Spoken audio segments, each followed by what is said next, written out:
Serving it up to you live on the Buffalo Rumblings Vidcast Network.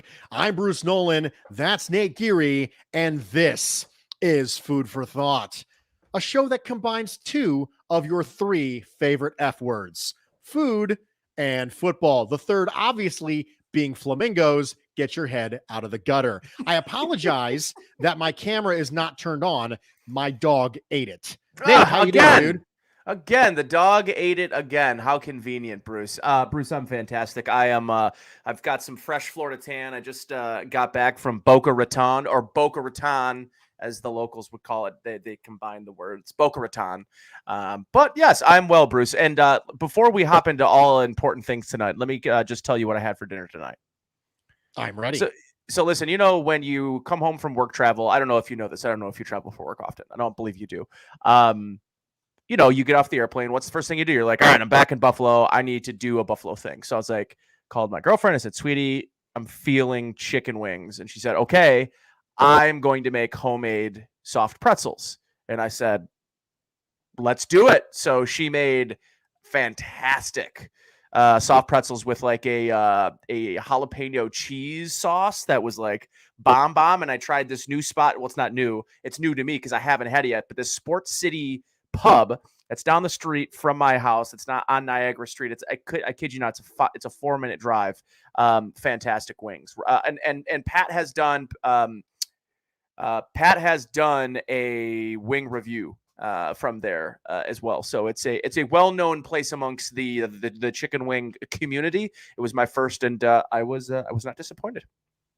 Well, I mean, if you come back and you're feeling like you need to ingratiate yourself to the Buffalo community, the best thing you can do, of course, is have some chicken wings. While we are all getting seated, a reminder, like, subscribe, rate, review, do all the things, all the engagement things. Hit me in the comments with things, do all the stuff that we need to make sure the podcast can reach more people, the show can reach more people. Nate and I can reach more people. As a reminder, we will try to get to as many comments as humanly possible. We will not get to all of them, but we will get to every single YouTube super chats. So, given the fact that this was kind of the food of the week, we basically have no choice but to talk about peanut butter and jelly sandwich. For those who do not know, one of the main stories that was used to entertain the viewers during the delay that happened during the Buffalo Bills Kansas City Chiefs Sunday night football game was the knowledge that the Bills were eating peanut butter and jelly sandwiches at halftime. Because you got a carbo load. You got to do the things. You got to get that protein in there too. Nate, I am here to fight you, or I'm assuming we're going to fight. It's a good assumption. About the preferred and ideal method to prepare a peanut butter and jelly sandwich. There are so many different binaries. There's a workflow. Basically, I could create a flow chart that's nothing but peanut butter. You know what? That sounds delicious. A peanut butter and jelly flow chart sounds delicious and incredibly entertaining. You got to go chunky or creamy. You got to do the cut. You got to do the bread. You got to do the application. You got to do all those things. Nate, tell me how you prepare your peanut butter and jelly sandwiches. So first and foremost, I believe the reason we're going to fight is because you grill your peanut butter and jelly. Is that right? Is that not always? Okay, but I assume that's what we were going to fight about. I have in the past, and I make no bones about this. I have no shame in my game. However, I have not in quite some time. The only reason I don't, and I'll just start by telling you why I don't like the grilled PB&Js, is because when the peanut butter gets all hot or warm like that, it ends up kind of oozing out of the sides. So that's really my big gripe against the grilled PB&J. It's not that I don't enjoy the flavor. It's just that it becomes a very difficult sandwich to consume. Having said that, my peanut butter and jelly. So Sarah Lee has this delicious, like artisan, I like to say it that way, artisan white bread. It's got like a little flour on top of it. It's super soft. It's fantastic. I like to get that bread. I like creamy peanut butter, and I like Concord grape jelly. I am not against strawberry. I don't know. I'm not against like strawberry jams. What other jams have raspberry jam is fine. Or preserves. Raspberry preserves are very good. Strawberry preserves are very good. But like just for, the sake of argument, my peanut butter jelly of choice is that Sara Lee fluffy white bread. It is creamy peanut butter, Concord jelly, or jam, Concord jelly or jam, and it has to be cut diagonally, across, the diagonal cut, not straight, not sideways, diagonally. That is my perfect PB&J. Okay, so one of the things I'm glad we agree on is that it must be cut diagonally. There is a mathematically preferable way to cut sandwiches, and it's diagonally. We need to get Matt Verderame on here so we can berate him about him cutting sandwiches long ways. Like what kind of sociopath does this? It just feels wrong. I am with you on the Concord grape. Let me ask you. Are you going to ask me the percentages? I'm going to ask you percentages, and I'm also going to ask you, is this a peanut butter on both sides and jelly in the middle to keep it from being soggy? Because my wife has been known to do that. And I got to be honest, I think there's something there, Nate. I think there's something to it. I don't do that myself. My perfect ratio is about 55% jelly, 45% peanut butter. We are opposite. In the comments. Calvin and I are opposite. Yeah. 55 peanut butter, 45 jelly. 65 is max you can go on peanut butter.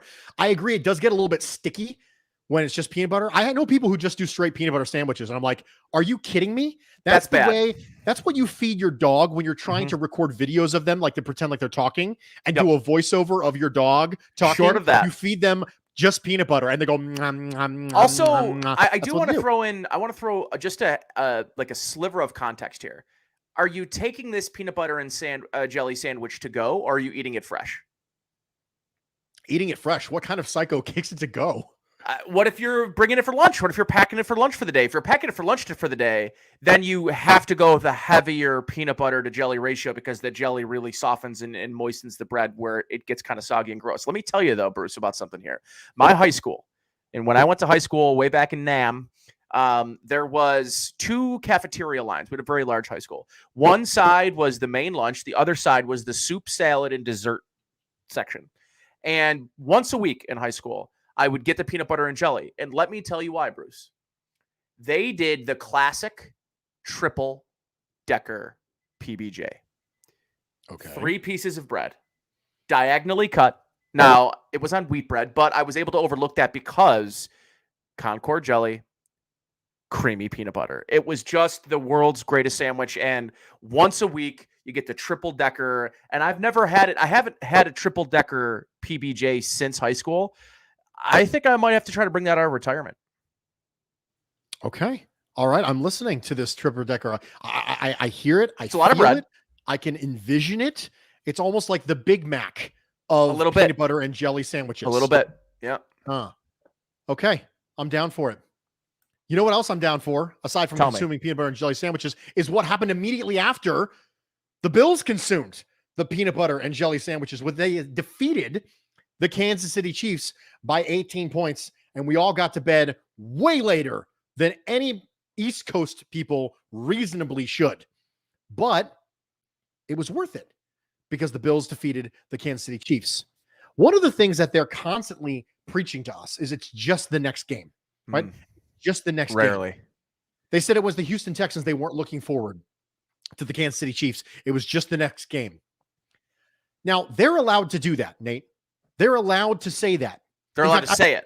Could say that because the alternative is bad. So they really kind of pinned in a box. They pretty much have to say that. You and we're not bound by those constraints, Nate. No, we are not. Say things like it's the same as any other game. I, for one, believe in measuring stick games. I think they're a real thing. Measuring stick games matter. I think they matter for the psyche of your team. So as we think about this, what does the victory over the Kansas City Chiefs really mean? What does it mean for this franchise? First off, is it diminished by the fact that the Kansas City Chiefs have a terrible defense? Is it diminished by the fact that maybe they already lost this year to the Chargers? What does the Bills' victory actually mean? First off, what does it mean to the Chiefs? And then what does it mean to the Bills? Bruce, I'm glad you asked. I'm going to get into this a little bit. So I went into just for the sake of consistency, I went into this football game during pregame and I said shortly, this is a measuring stick game to a certain extent, unless the Bills defense gets blown off the field and looks as bad as the Chiefs defense has looked. I'm not sure that I want to measure this game and say the defense just isn't good. They've just beaten bad teams simply because they ran into what I believed going into the game was the best offense in the league. But the best offense in the league was in the game. It just was playing for the Buffalo Bills and was on the Buffalo Bills sideline. So what I'll say is, I think in terms of measuring stick games, it still was the team to beat. They were the team to beat at 7 losses because they're the Super Bowl contender from up. They're the AFC championship winner from last year. And they're a team that has had the Bills number, especially the last 2 times they played in Bruce. And I know there's been a lot of conjecture. There's been a lot of talk about crazy new game plans that were brought out and a different Bills team. I've we'll have an opportunity to talk a little bit about that today. There's some of the narrative I want to push back on a little bit, but some part of what I want to talk about in that game is the physicality that we saw from the Bills. This was, you sort of mentioned it, right? Like, it's the most important game because it's the next game. That's sort of their preachy vibe they talk about that you hear from Sean McDermott, but you hear it echoed by almost every player, most notably Josh Allen. Every time he talks to the media, he sort of mentions, it's the most important game because it's the next game. But there was very clearly some bad blood between these two teams that showed up early in the game. But I thought that when there was a moment to sort of take over as that team that was going to set the tone physically, the Bills answered the toll. And not only do that, but they used it and they dominated the entire football game. There was, I think, multiple opportunities in that football game on Sunday night for things to go the wrong way. The weather finally starting to pick up again in that second half when the Bills have the ball at their own, whatever it was, their own 6-yard line on 3rd down. And Josh Allen's able to make a throw, and they get the pass interference penalty, right? Is that no? It was the roughing the passer penalty against Josh Allen, and that drive goes on to essentially be the closing drive. Like I talked about it after the game, Bruce. Like, that was one of the best drives I've seen in my lifetime from a Bills team. Like, it was impressive. That Chiefs team knew the Bills were going to run the football to try to grind out another score, and they go, at that time, like 95 yards down the field and put a put-away touchdown against the team that has just had their number. We're going to talk to Matt Verderame here from FanSided. He's a Chiefs fan, and he covers the Chiefs a lot and writes about the Chiefs. He writes about the entire NFL. He's an NFL correspondent. But, I'm really interested, Bruce, to sort of hear what Matt has to say, because I know he watches a lot of film, and I know you had a chance to go back. I don't think the Bills recreated the wheel in ways that I've seen a lot of people talk about this week. I just think they went to something that they hadn't necessarily done a lot, which is, use a lot more 22 personnel, right? They're using a lot of interesting situations where you're using more Reggie Gilliam. We saw more Reggie Gilliam in that game Sunday night than we've seen him all year. So I think for me, the thing that I am maybe most interested in talking about in terms of measuring stick is not about, whether or not that Chiefs defense was so bad that the Bills should look that good. It's that the Bills defense absolutely, they did everything the Kansas City Chiefs defense did to the Bills offense in the AFC Championship game. They decided that they were going to force the referees to change the outcome of the game, and the Bills bet properly. They bet that they were going to get some calls against him. And of course, there were some untimely holding calls against Trey White, against, there was, I think, one against Levi Wallace that was probably not a good call. But what the Bills banked on is they're not going to call it all night. They're not going to call it every single time. And I think the Bills used that physicality and the same mindset that Kansas City brought to the AFC Championship game last year, flipped it and used it against them. And for me, that's the thing to me about this Bills defense. I didn't want to see them get blown out and the narrative be they only beat bad football teams. They manhandled that football team on Sunday, Bruce. They manhandled that offensive line that everyone talked about from a run game perspective. They put 5 and 6 in the box, and they couldn't run on this Bills defense. And that is the biggest difference from this matchup in week 5, or this matchup in week 5 compared to the matchup in week 6 last year in the AFC Championship game as well.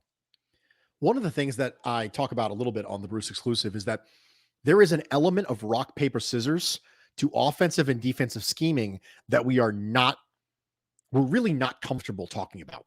And the Kansas City Chiefs made no secret of their plan in the AFC Championship game. They came up and flat out mugged the Buffalo Bills wide receivers. And they said, we're going to challenge you with physicality. Well, the Bills came back and said, well, we're going to challenge your physicality with tight nub formations, and you're not going to be able to get up and fight us because we're going to have tight formations. This is a very Sean McVay looking sort of offense when it comes to the tight formations that don't allow you to press and force you to have to play off a little bit or you'll get rubbed out. It's a problem. There'll be a pick play and you'll be in trouble, and they'll be crossing routes out of these nub formations. And it's a fact that there is an element of rock, paper, scissors. The Bills responded. They didn't just do the same thing they did in the AFC Championship game. And on the flip side, they also did the things that work better against Kansas City's zone flooding concepts on offense. Kansas City forces you to play man. They want you to play man, so you have to man up on Travis Kelce and Tyreek Hill and say, listen, our top two are better than your top two. We want to force you to play man. So we're going to go 4 strong, and we're going to flood your zone. So you are required to go man to stop that. And then when you go man, we're going to beat you over the top. We're going to beat you by running away from you. We're going to beat you by Travis Kelce shaking your best linebacker. And the Bills were able to get great communication, and they were able to stay in zone coverage when necessary. And when they needed to go man, they slapped Taron Johnson on Tyreek Hill to fairly significant effect. So I really think that when I look at what it meant for the team, I think number one, it meant something emotionally to the team. Yeah. Oh, yeah. I mentioned on the Bruce exclusive this week that they stopped the boogeyman before he became the boogeyman.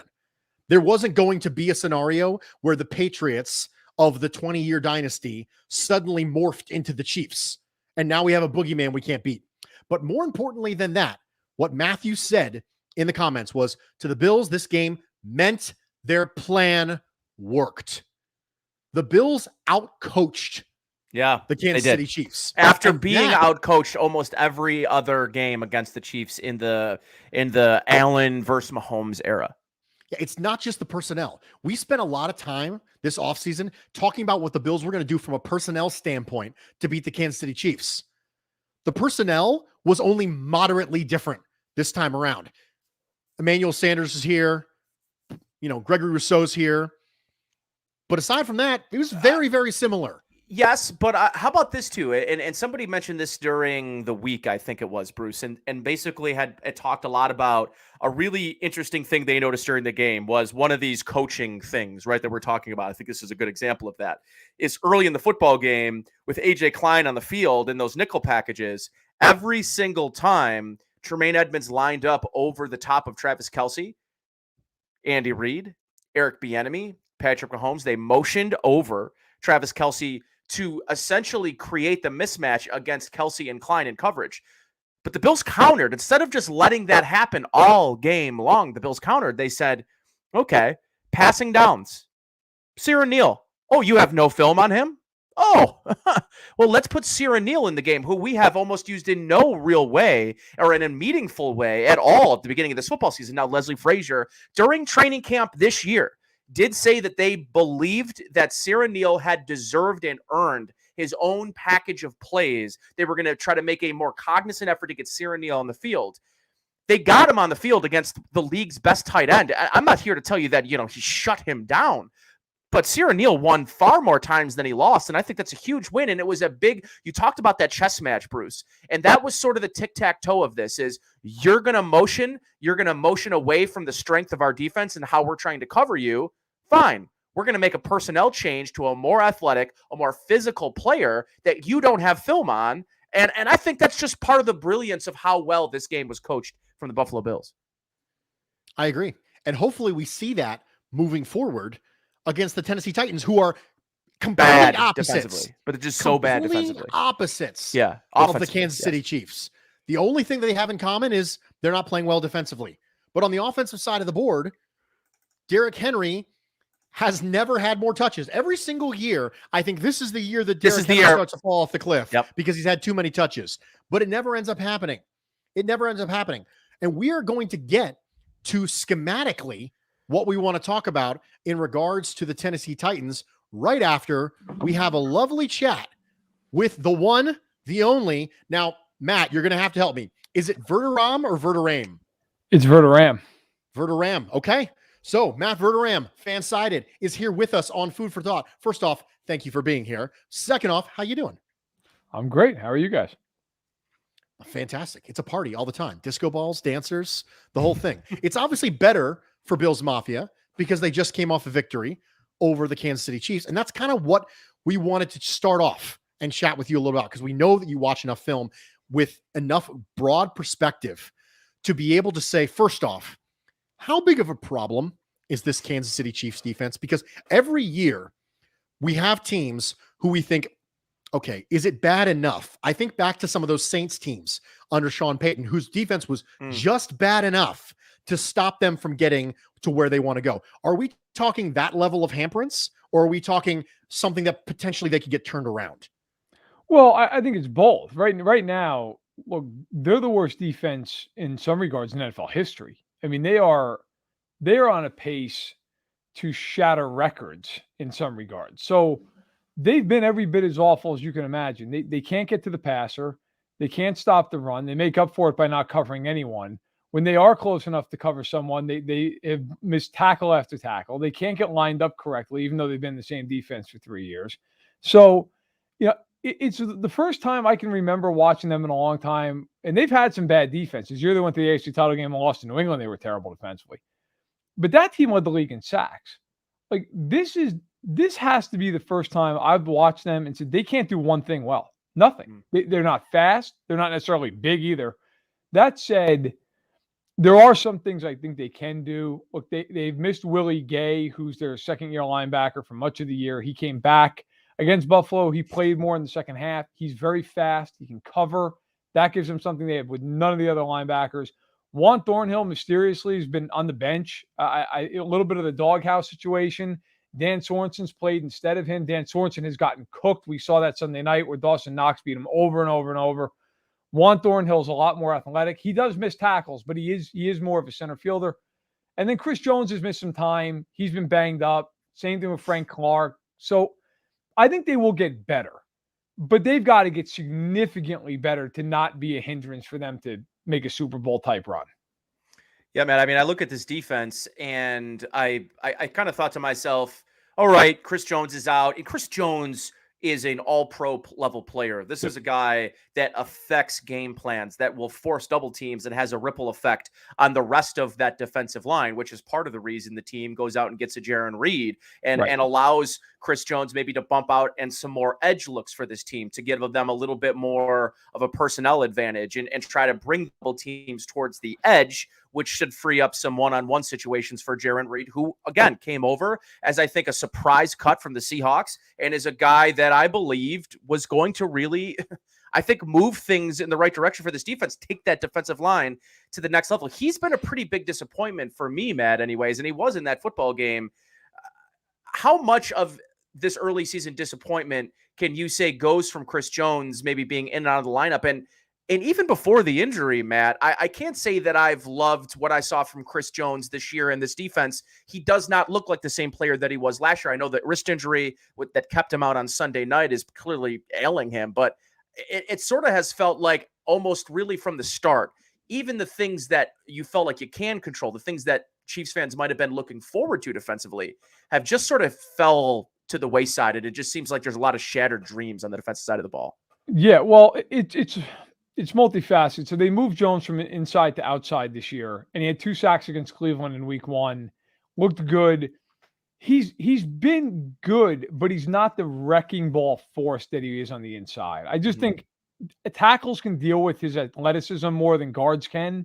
He's just so quick that I think inside, normally you're kind of built as a guard or a center to deal with power. You're not necessarily dealing with a guy who can just move laterally like Jones can. So, but they moved him outside because they got Jarran Reed. Now, when I talked to sources over the course of the summer and the spring when he signed, the 2 teams he was choosing between were Buffalo and Kansas City. And he ended up going to Kansas City. And, I talked to a lot of people over the summer who thought that was one of the better underrated signings of the offseason. Agreed. he has been awful. Yeah. Awful. Like, they played Colin Saunders more than him against Buffalo by snap count. He has not made one meaningful play in 5 weeks. Hasn't gotten the pressure, hasn't touched quarterback. I think I've seen him maybe make 2 plays against the run that have made any noticeable difference. And then the other part of it is, look, outside Kansas City, I don't know how much play this gets. Frank Clark's been awful. He has been awful. In fact, a fun fact for the crowd, Marcus Kemp, who's a reserve receiver for the Chiefs, has 4 tackles. That's as many tackles as Frank Clark has this season. And Frank Clark is making $28 million. I mean, it's impossible. If he wasn't making the salary he was making, he would not be on the field. He wouldn't even sniff a snap. But he's making the 7th most money in the league this year, and the most by anybody who's not a quarterback. Wow. His first 2 years in Kansas City have been disappointing in the regular season, but he's made up for it because he's been unbelievable in the playoffs. It's reached the point, like, this is going to be his last year in KC. After this, they'll cut him. They'll save $13 million. They'll move on. But it's been those things. Anthony Hitchens, who's been a good linebacker for them for years, he's hit a wall. He just can't run anymore. This will be his last year in KC as well. They'll cut him after the season, save some money. So a couple guys have gotten old. A couple guys have been out of the lineup. A couple guys have been moved around, changed their roles a little bit. I think Spagnuolo, just based off of his track record, will fix some of these things. But some of this stuff, I think, is an off-season thing. You're not gonna replace 4 or 5 guys during the season.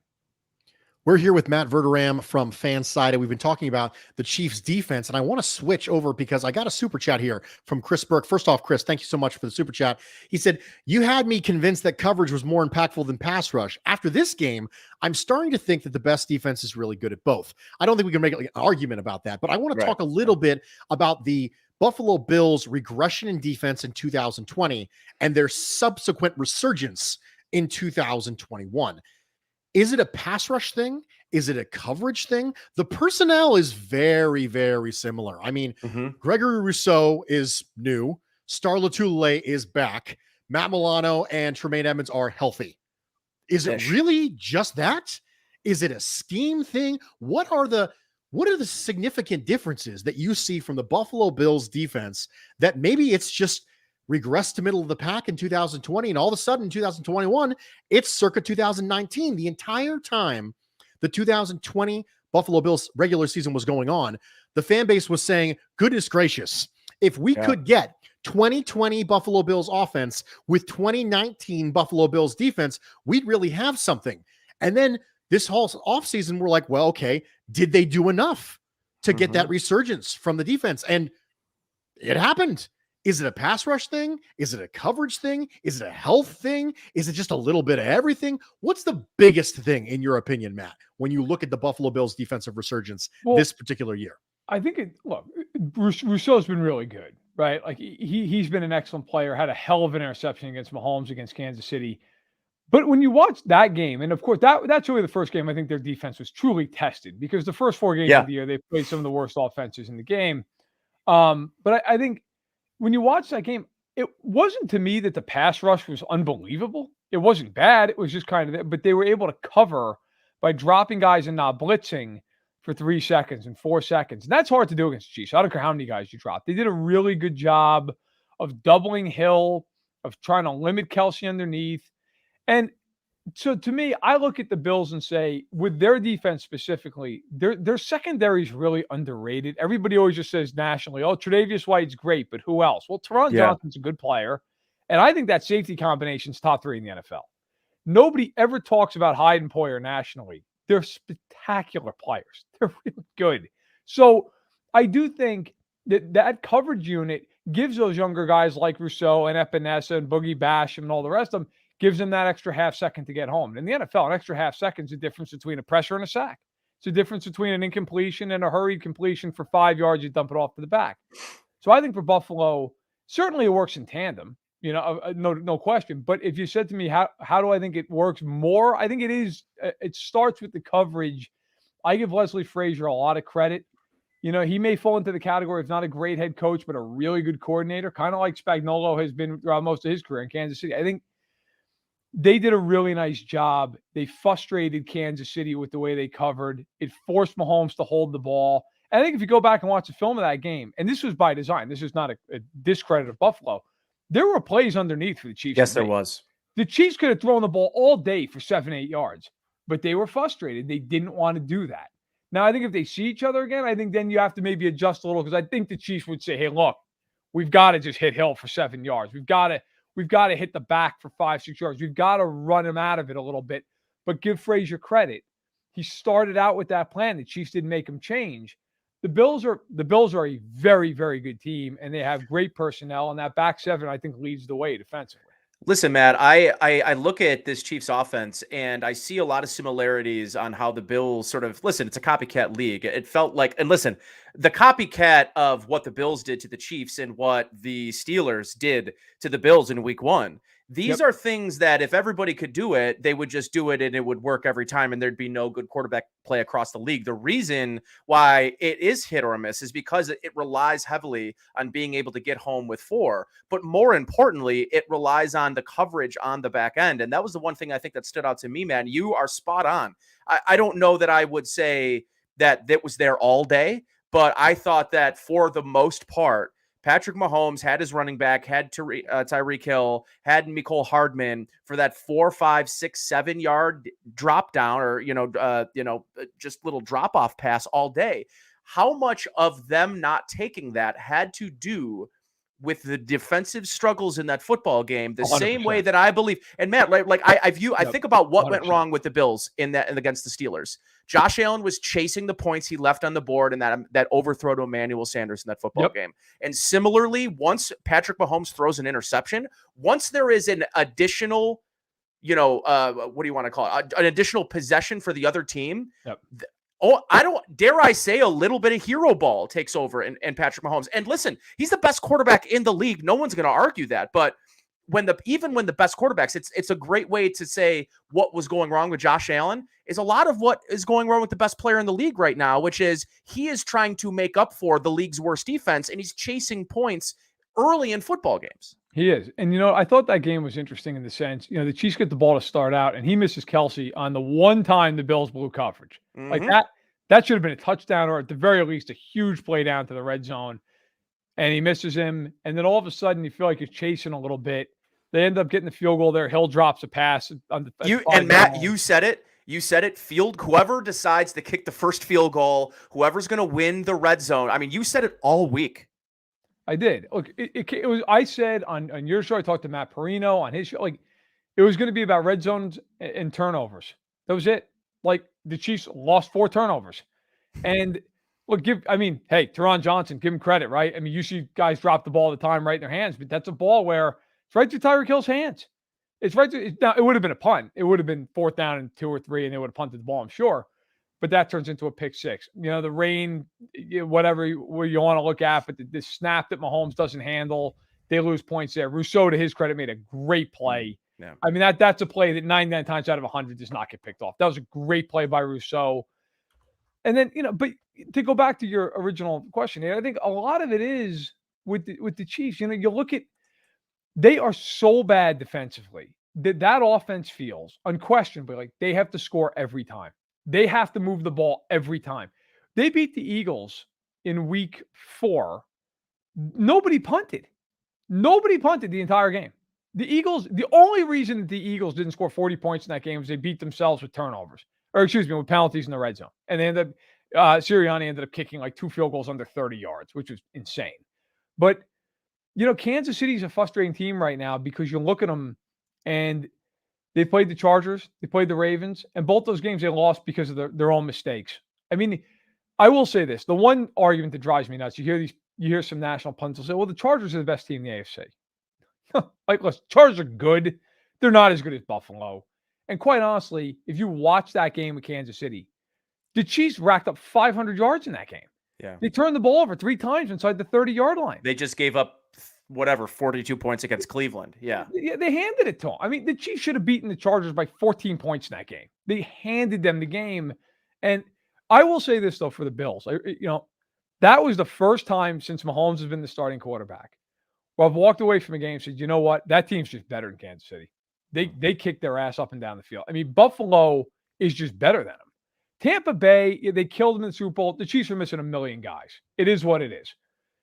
The Chiefs weren't missing a million guys. Yeah, they're out Jones, but so what? You're always out somebody. The Bills were out without Milano. Like, fair is fair, straight up. The Bills kicked their ass in that game. That was, I think, the worst game Mahomes has ever played for the Chiefs, ever. Like, that was missing throws. And the Bills made it hard on him, but it was a bad game. And the Bills just killed him. Everything Allen wanted to do, he did. I was thoroughly impressed. Not surprised, but impressed. Now, that's what I want to talk about. I want to talk about Patrick Mahomes, and I want to talk about the worst game he ever played, because Patrick Mahomes is part of the myth of football in the fact that he just doesn't have a lot of bad games. I mean, you can count on one hand the amount of bad games that Patrick Mahomes has had. My question to you is this defense for Kansas City, is it bad enough to force Mahomes to start to, as Nate said, maybe play a little bit of a hero bar, that maybe we start to see more bad games this year from Patrick Mahomes than potentially we've seen? Is this the year where you have to kind of push? Is it that bad where it starts to bleed over into the other side of the ball and into the best player in the football? It's possible. Look, I don't think he's going to have a lot of games like that, because Buffalo's a great team and they got up on him, and it's just kind of one of those games that gets sideways. The Chiefs' schedule so far has been ridiculous. They've played Cleveland, Baltimore, the Chargers, the Eagles. Okay, the Eagles stink. And then they played the Bills. I mean, they have played everybody who's any good in the conference, and they're 5 weeks into the year. Now they go through a stretch where they're going to get Washington. Look, Tennessee's dangerous because of their offense, but Tennessee can't stop anybody. I would imagine Mahomes is going to roll up a ton of yards in that game. I mean, they have Washington, Tennessee, and the Giants the next 3 weeks. Mahomes is probably going to throw for about 1,200 yards total. Yeah. And he's going to go nuts. And I will tell you, I would not want to be Washington this week. No. They've heard all week how much they stink. Washington's beat up, everything else. But no, I think, look, when they play Green Bay this year, when they play Dallas, and those are probably the two teams that stick out the rest of the way. They play the Chargers again on a Thursday night. Yeah, there's going to be potential for picks, because if this defense doesn't get better, all of his picks, save for one, so 5 of the 6, have all been on third downs, where he's just forced the ball, because it's like, well, if we punt, we're screwed. It's the same as a punt for the most part anyways. I mean, he just figured, now 2 of the balls have gone right through guys' hands. Yep. I mean, Kemp had a ball against the Chargers. It would have been a walk-in touchdown. It went right through his hands, and Asante Samuel picked it off. And then, of course, the one with Hill on Sunday night. But listen, as a Chiefs, as someone who grew up a Chiefs fan, even though I grew up in New York, I don't worry about them offensively. They're going to score 1 million points. The question with them is, can they get 20% better defensively? If they can, even if they've got to go on the road in the playoffs, they'll be right there. They'll challenge anybody. They'll be terrifying to play. If they don't get better, then I think it's one of those things where it's going to be, look, if you have a good defense, you're probably going to win, because you can stop them a few times and they can't stop anybody. I want to ask a little bit about what you just said in regards to Tennessee and how they're dangerous because of their offense, but they can't stop anybody. Well, that's who the Bills are up against this week. Yep. And their offense is the inverse, the exact inverse of what we just saw from the Kansas City Chiefs. This is someone where Derrick Henry is leading the NFL in carries. He's leading his entire career in carries right now. And every single year, I think this is the year where Derrick Henry and all the touches start to accumulate, and it still doesn't happen. He's 27. I keep thinking he's 33, and he's just defying father time. But knowing that the Bills played Kansas City so well, they've got a weird decision to make this week. Joe Biscaglia from The Athletic wrote about this in his piece today. And he specifically said, okay, what do you do if you're the Bills? Do you run it back? Do you run back the same basic plan you had against Kansas City because it worked so well? Or do you recognize the fact that you're going against a team who is the exact inverse of what you just faced and is primarily going to run the ball? If you look at neutral play calling, Kansas City pass rates all the way at the top, Tennessee's pass rates all the way at the bottom, right? Yeah. If you don't force them situationally to have to run or have to pass, they're going to choose run. That's just the way they're built, right? Run, even more so than they were previous years, because now Todd Downing is the coordinator and Arthur Smith has since, of course, moved on to Atlanta. Now, when you look at the Buffalo Bills versus the Tennessee Titans, Is this Bills defense going to look just as good against a team that's run heavy as they did against a team that's pass heavy? Or is this going to be a completely different animal? Well, it's a different animal for sure, because Tennessee's just going to line up and try to pound the football. I mean, that's what they do. And we talked about the Bills being better on coverage or better up front. Like, this is an interesting challenge for the Bills front, because it's young. You're gonna have to be gap sound. You're gonna have to be willing to kind of, okay, I'm not gonna get a splash play. I just have to make the right play. I've got to take on a double team. I've got to take out a pulling guard, that kind of thing.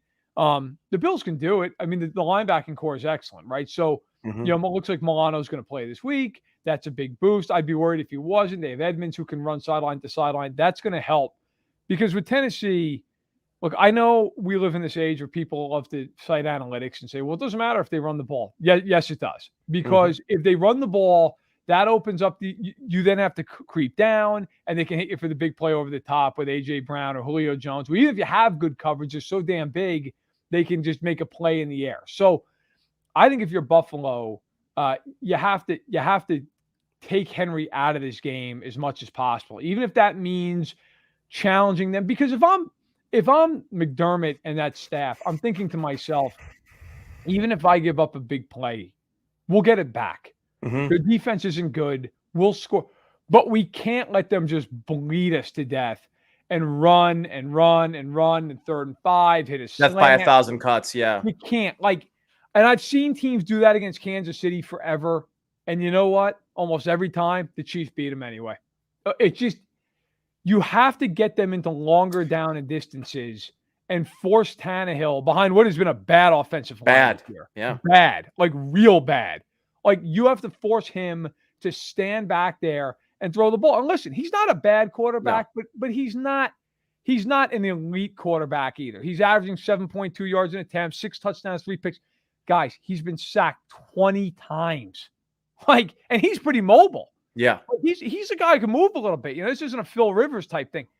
If I'm Buffalo, I'm doing everything I've got to do on early downs to stop Henry as much as I can. He's going to get his. He's great.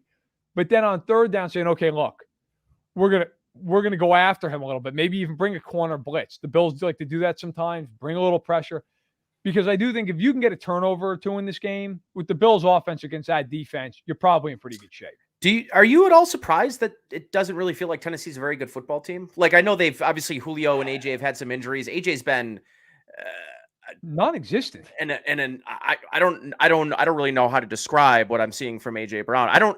Listen. I said this at the beginning of the season when the move for Arthur Smith goes to Atlanta. I said it does not matter who takes over. I mean, you could bring Kyle Shanahan in here to call plays, and I still think that the way the comfortability that Tannehill had with Arthur Smith, he changed Ryan Tannehill's career outright. And I think the loss of Arthur Smith is being felt way more in these first couple of games than even I thought. And I predicted that you'd see it. But are you surprised that they're not very good? I'm not. How can I word this? I am and I'm not. So coming into the year, a lot of times you get asked, so who do you think, who's the biggest wild card for you? And to me, it was always them. You never knew where to place them. Yeah, and it's a lousy division. They're always good, but I always kind of feel like they're not really good enough to truly push for a Super Bowl. They're there. You respect them, but that's kind of where it ends for me. But then, you bring in Julio Jones and say, all right. But my question was always with them, they're a run-first team. I don't care if they have Brown and Jones. They're always going to be a run-first team. How does that jive with having to now feed 2 big dogs, right? It's not – no offense to Corey Davis. Corey Davis doesn't demand the ball the way Julio Jones does. Mm-hmm. So how does that jive? Well, so far it hasn't jived. A.J. Brown's not had a good year. They don't have anybody who has more than 170 receiving yards other than Jones, who has 202. I do think Todd Downing has kind of changed a little bit of the way they throw the football. And the biggest thing, again, not to beat a dead horse, but their offensive line stinks.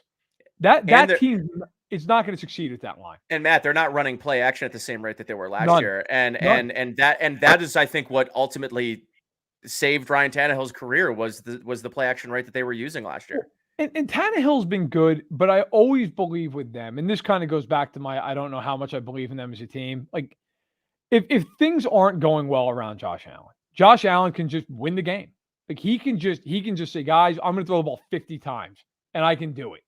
You know, the same is true of Mahomes. The same is true of Herbert. And I got to say, and I'm surprised, the same is true of Lamar this year. Yes. Yes, it is, Matt. Lamar's taking a step. And, you know, everybody always wants to, I think, anoint the young guy too early. And I always feel like the first couple years of his career, if you could get them behind by 10 points, if you could force him to throw, they were done. They were always done. They're not done anymore. Yeah. And I think in some ways, Dobbins and Edwards getting hurt might have been the best thing that ever happened to Jackson because it's forced them to play differently. He has been spectacular. I don't feel that same way about guys like Tannehill, Mayfield, Carr. Those guys, if they get behind in games and it's incumbent upon them to win the game, everything changes. You know, the year Tennessee went on that run to the AFC title game, if you go look at the playoffs, they never trailed against Baltimore. Yeah. They never trailed against New England. You know, Tannehill did nothing in those two games, but he didn't have to. Then they went to Kansas City. They got behind in that game, and that was it. They had no shot after that. And so I think if you're Buffalo in this game, you try to take Henry out, and you say, all right, if we can get a couple, 10 points up here, we're in pretty good shape. But I think for the Bills, it's really, this one almost is more emotional, right? Like you just came off a huge win. Now, in a weird way, it kind of helps. I think it's on Monday night because that'll maybe refocus you. It's a big game. It's national. I wonder if the Bills in this one come out a little flat because it's just, you lose a little bit of that, man, we've been so up for that Chiefs game, maybe even since the beginning of camp. Right? And now it's like Tennessee. I think they'll win the game. They're just better. I think they'll win. But I'm curious to see how the Bills come out early. Matt Verderame from FanSided is who you've been listening to. Matt, thank you so much for joining us, man. Yes, sir. I really thank appreciate it. This was a fantastic segment. I appreciate you taking time out of your Friday night to join us for this. Why don't you tell everybody where they can find you on social media and what you're up to over at FanSided? Sure. First of all, no problem. Second of all, at Matt Verderame, just like the name on the screen on Twitter. I'm on there way too much. You can always find me there. I'm happy to talk anything. NFL and Bills. I have a ton of friends. I went to SUNY Oswego, so I have a ton of friends who are Bills fans. And then also just, hey, Stack in the Box podcast, stackinthebox.com over on FanSided. I do quarterback rankings every week, make my picks on Thursday morning. So there's plenty of ways to find me. And thanks, guys, a lot. I really appreciate it coming on. Thanks for being part of it, man. Thanks, brother. Absolutely. Before we get to the ad read, I want to make sure I circle back on Jessica, who absolutely said, best way to take Henry out, get up by 3 scores. That's a fact. And it's absolutely true. If maybe 2 scores, 10 points maybe might take him out of the game. Yeah. Ryan Tannehill with play action, 10 yards an attempt. Ryan Tannehill without play action, 6.3 yards an attempt. That's 5 touchdowns, 3 interceptions.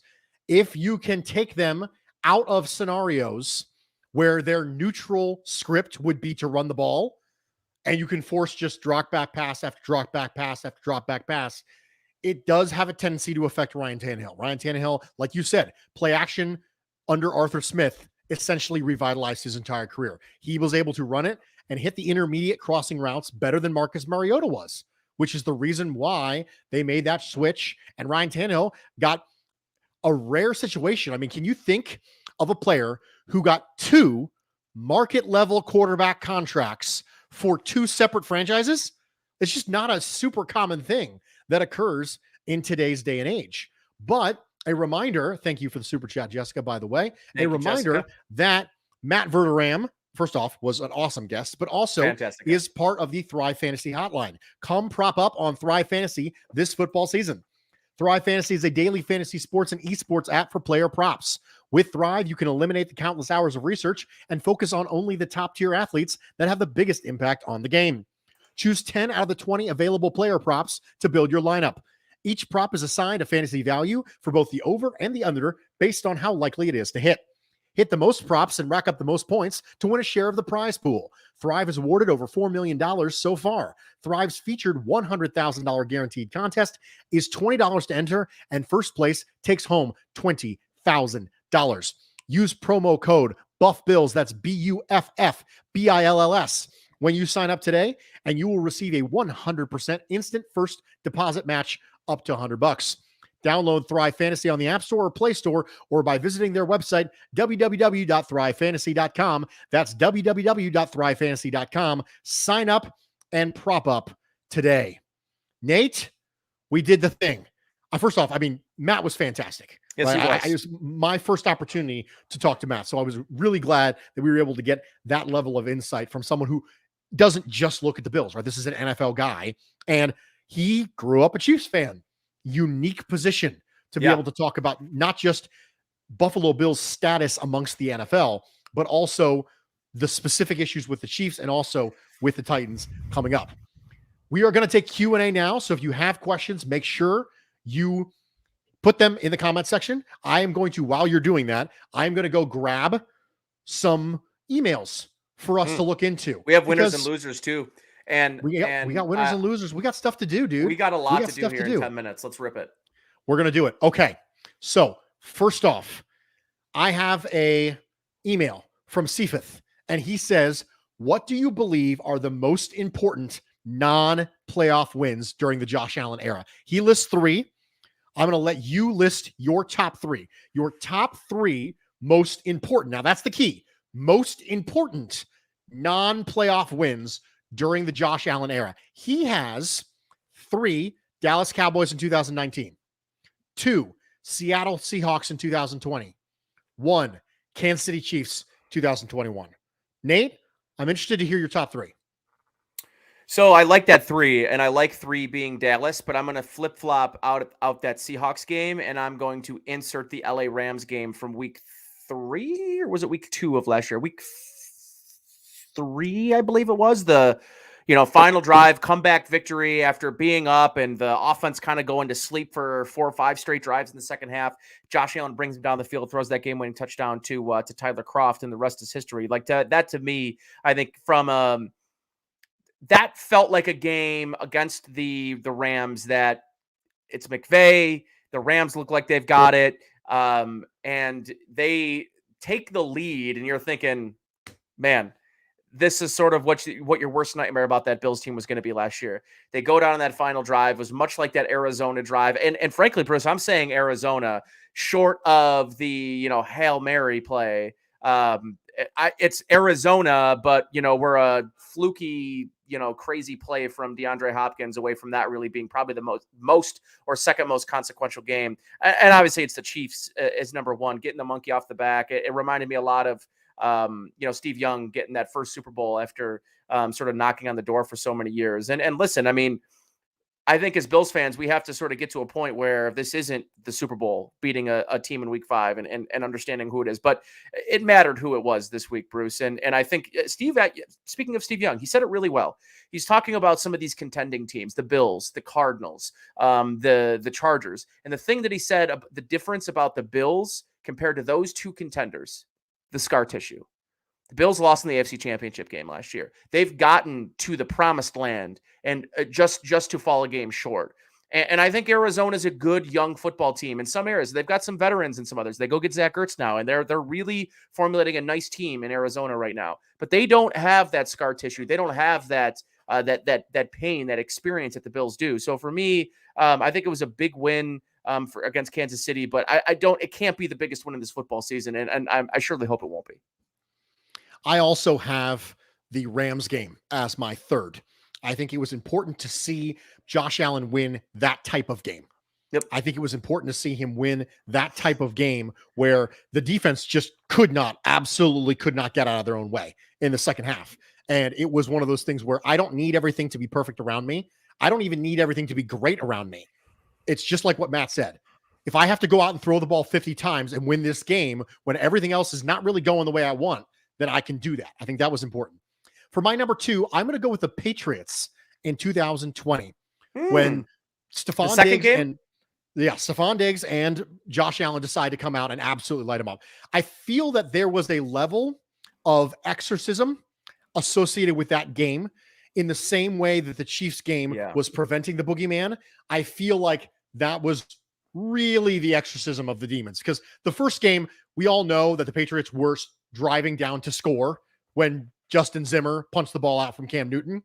I didn't walk away from that game feeling like the Bills were the better team necessarily. I just walked away saying the Bills beat that particular game. They won that game. Given the fact that Bill Belichick is known for being this defensive mastermind, and historically he's been able to put the clamps on a lot of quarterbacks, could not stop Josh Allen. So when you have him winning games that elite quarterbacks win, and then you have Josh Allen beating people who are some of the best defensive minds of all time, who can put the clamps on a lot of different quarterbacks, that's important. Number one for me, obviously, the one that just happened. Going to the comments section, we have a couple questions. Calvin says, will Dawson Knox be a top 3 tight end in fantasy going forward? I'm going to say no. I don't think the touchdown pace is sustainable, and I don't think he's getting the target share that he would need. I think Cole Beasley's going to start to slip a little bit back into the thing. I think that you're going to have... I disagree. You're going to have people like Darren Waller. You're going to have people like Travis Kelce. You're going to have people like Mark Andrews, who are always going to get higher target rates than Dawson Knox. Yes, so you are right. He needs the touchdowns to keep up, and 16 touchdowns, Rob Gronkowski did it one time. So I'm just the math says it's unlikely. 55 of 57, Bruce. Dawson Knox played 55 plays out of 57 run last week. Yes, he did. He is a focal point of the offense. And yes, Cole Beasley is going to get back and integrated back in this offense. It's going to be game plan dependent. But so far, outside of one game where it's very clear the Bills realized that the game plan that they constructed for that Pittsburgh game, which was, and I was listening to Sal Capaccio talk about this today on the afternoon show on Chop and Bulldog, and I totally agree. It was a little cocky. It was, we're going to spread you out 5 wide, try to beat us. And they got beat. And I think from that moment forward, the Bills decided, regardless of how good we know we are in certain packages, we are going to go back to what has gotten us here and what has gotten us this prestige, which is to be the team that week in and week out changes their identity offensively to match the strengths and or weaknesses of the opponent that week. We saw it last week. We saw Reggie Gilliam a ton. We saw it the week before, right? Like we just keep seeing different layers of this offense put in. And so I think for me, I think Dawson Knox is probably ends up this season as a top 5 guy. Top 3, it might be pushing it a little bit considering the guys you mentioned, Bruce, but I don't think he phases out just because other guys are going to phase in. I think he is a new regular. And yes, touchdowns matter in fantasy, but I think so do yards. And he may not be the guy that is catching, 5, 6, 7 balls a game. But can I tell you who's taken John Brown's deep half of the field away? Who's taken that role? It's not Emmanuel Sanders. It is. I mean, he has been this team's deep threat. But Dawson Knox has been maybe this team's most consistent deep threat. And it's his understanding of scramble rules. They say they practice it a lot in practice. He understands to get vertical, not only to the sideline, but to get vertical and create that separation for Josh Allen. Those are tough plays to defend when Josh Allen gets outside the pocket to the sidelines. He becomes the greatest weapon the NFL has. And I recognize I'm saying that it's better than something that Patrick Mahomes does. When Josh Allen gets to a sideline, there may not be a more dangerous weapon in all of the league. One of the things that is paramount to scramble rules is that you understand if you're deep, you come short, and if you're short, you go deep. And a lot of times when you see tight ends get kind of stuck in that intermediate area and they can't get the separation, Dawson Knox can do that. And we've established Dawson Knox can go vertical and make that happen as well. So the Bills aren't going to run it more, though. Steve, the Bills are going to run Steve's it more? Comment up. No, they're not. Or they aren't. No, they're not. It's going to be game plan dependent. And last week we saw, even in a game clinching drive, what I loved is the Bills didn't decide to turn around and hand the ball off 3 times like Baker Mayfield did in Los Angeles earlier on in that Sunday afternoon. It was cowardly play calling by Kevin Stefanski and Baker Mayfield because they were terrified to put the game in the hands of the franchise quarterback, or so they thought was the franchise quarterback. Or maybe they don't think that, because if you think you have a franchise quarterback and you're in a game where 40 points is on the board and the other team has 40 points, you don't just turn around and try to milk it, even though your identity is running the football. You have to be able to, supplement some passing plays in there. And Josh Allen on that final drive was the perfect example of trusting your franchise quarterback, certainly turning around and running the ball with Zach Moss and grinding out some first downs, but sort of supplementing some of that passing game. And that final drive was the reason it was such a success.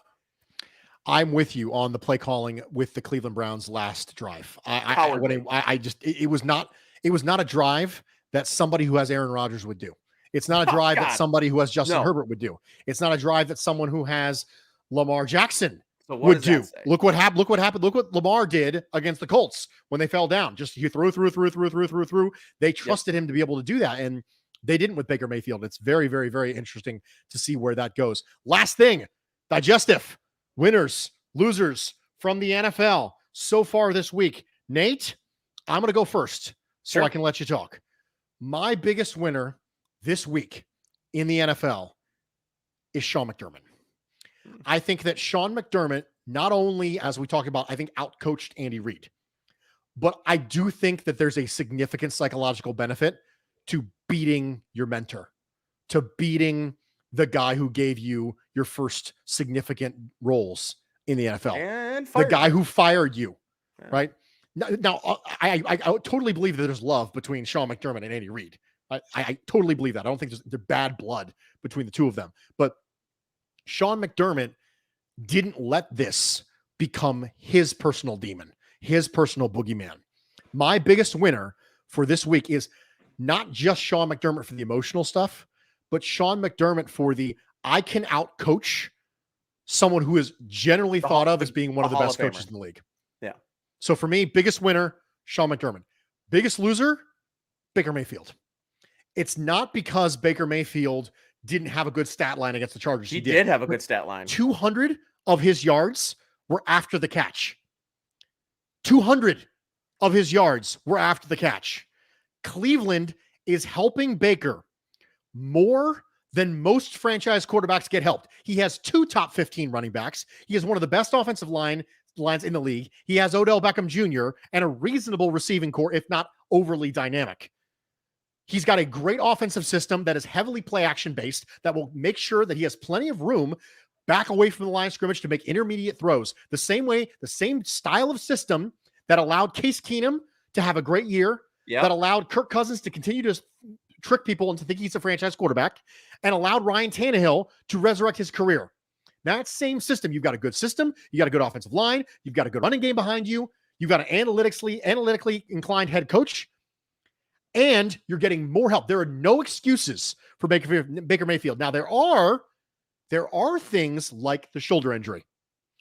I'm not going to pile on Baker Mayfield right now without also acknowledging the fact that he has the shoulder injury. And Josh Allen had it last year during his slump. So contextually, if we're going to add it to Josh Allen, it would be unfair to not add it to Baker Mayfield. But Josh Allen's slump lasted 3 weeks. So at some point, it's no longer going to be applicable. Yeah. The clock is ticking on Baker Mayfield in the Cleveland Browns. So for me, biggest loser, Baker Mayfield, biggest winner, Sean McDermott. Nate? So I think Sean McDermott's an easy, pick for winner. I'm going to go with Lamar Jackson and sort of piggybacking off of what our guest Matt Verderame from FanSided sort of concluded his conversation with is he has evolved as the passer. His evolution that I think a lot of people are sort of waiting for in a contract year, mind you. Lamar Jackson's going to get the Josh Allen contract now. And I know it's 5 games, but that 457-yard performance that he just pulled off on Monday night was absolutely remarkable. Now, that's not a good defense in Indianapolis. I get it. But at the same time, he's doing things that people said he couldn't, which I've always felt that Lamar could be this passer. I genuinely thought that, Greg Roman was going to hold him back. I love what Matt said. The losing Dobbins and Edwards is probably a blessing in disguise because they've forced this offense to evolve as a pass-first offense, an offense that in neutral downs is passing the ball to Mark Andrews. They're getting Rashad Bateman back this week.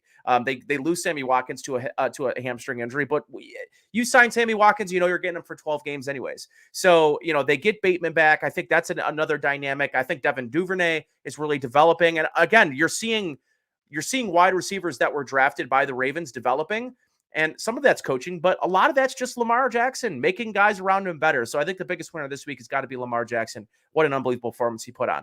Baker Mayfield's definitely the biggest loser, but I'd be remiss to say that the biggest loser, maybe of all time, is not John Gruden. John Gruden has maybe the worst week of all time. You know what? I feel poorly that it happened the way that it did for John Gruden. But I think it's incredibly important that it did, if that makes sense. I think it's not exactly fair for John Gruden to be the sort of scapegoat for the toxic culture that exists within ownership, within people of power in the NFL, but not just in the NFL, just in life in general, in the world.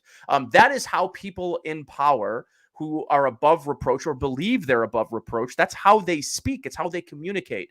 This is not a surprise if you are paying attention and you're awake in the world. So I just think what I think is a little lame is that John Gruden's going to be going down, and it's nothing to do with him, and it's a Bruce Allen thing, and they get caught up in this Washington football team just disaster, and Dan Snyder should be the next to go. But I'm glad that it happened. I think the world and the NFL and the players and the fans of this league needed to see that and understand that is happening in positions of power. And I think it's put a lot of people on notice. I think that's an important time in the NFL as we see the end racism and unity and everything that has been talked about and preached by the NFL. And we'll see if they continue to apply that standard as harshly as they applied it to John Gruden, because it sort of feels like John Gruden is sort of being he's being scapegoated a little bit. And I'd like to see a lot of other men who are just as equally as guilty of the same things that John Gruden is to get their time and their reckoning as well. So we'll see if that happens. But how could I not say John Gruden's not the biggest loser maybe ever, but certainly this week. Well, what a way to end the show.